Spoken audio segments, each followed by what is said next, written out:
have finally discovered Epstein's inside man into the Bush administration. An FBI special agent that was in the inner circle working for Epstein. And this is why you always look at the handwritten notes, because there's always a ton of details that they do not put in their reports. Now, according to the date on this notepad, this particular victim was interviewed by somebody in law enforcement exactly 1 month after Epstein died. Now, we don't know how long this victim worked for Jeffrey Epstein, but she was clearly there sometime in the 05s. She's also one of the victims that flew around to a lot of places. And right here, she identifies somebody, Ben Wolf, agent, fly on plane, DOS. DOS stands for the Department of State. Underneath it says just girls, so no idea what that means, and said asked who all they were. So clearly this is somebody that flies on the plane with Jeffrey in 2005, asking who these girls were, saw these girls. And Jeffrey said you should ask him about status, immigration. Then Jeffrey said something about talk to Darren, which that's clearly Darren Indyke, but he didn't know. And then I started looking into it, guys, and I actually know who this guy was because he ran for Congress in my state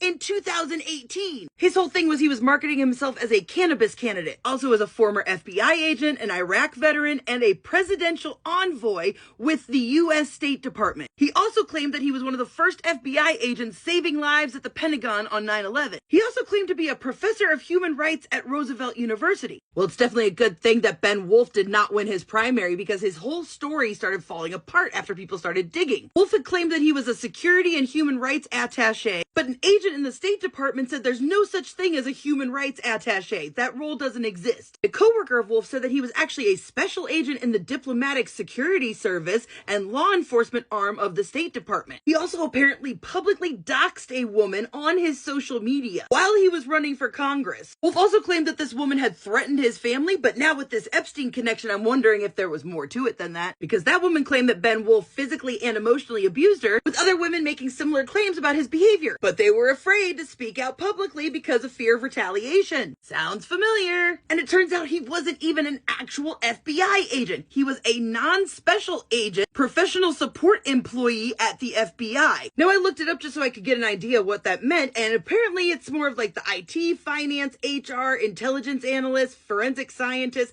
administration kind of roles, something that's not out in the field and actually criminally investigating things. So why was his coworker under the impression that he was in the law enforcement arm of the State Department? Maybe that's because right here on his caption, he said he trained at the FBI Academy in 1999 when he was 23 years old in counterintelligence and espionage. So clearly he started in espionage under Clinton and into George Bush's era. Then I went to his Instagram page, which hasn't been active since he lost his primary election, and honestly, I have no idea what this guy is doing now. But in September of 2005, he was working at the Miami field office of the Diplomatic Security Service. So that just corroborates that victim's story that he was there in 2005 with her on a plane to the islands. And here he is right there with Condoleezza Rice in the White House. And here he is again escorting Condoleezza Rice, Secretary of State, to George Bush in Iraq. Oh, but it wasn't just those 2 times. He also got a special award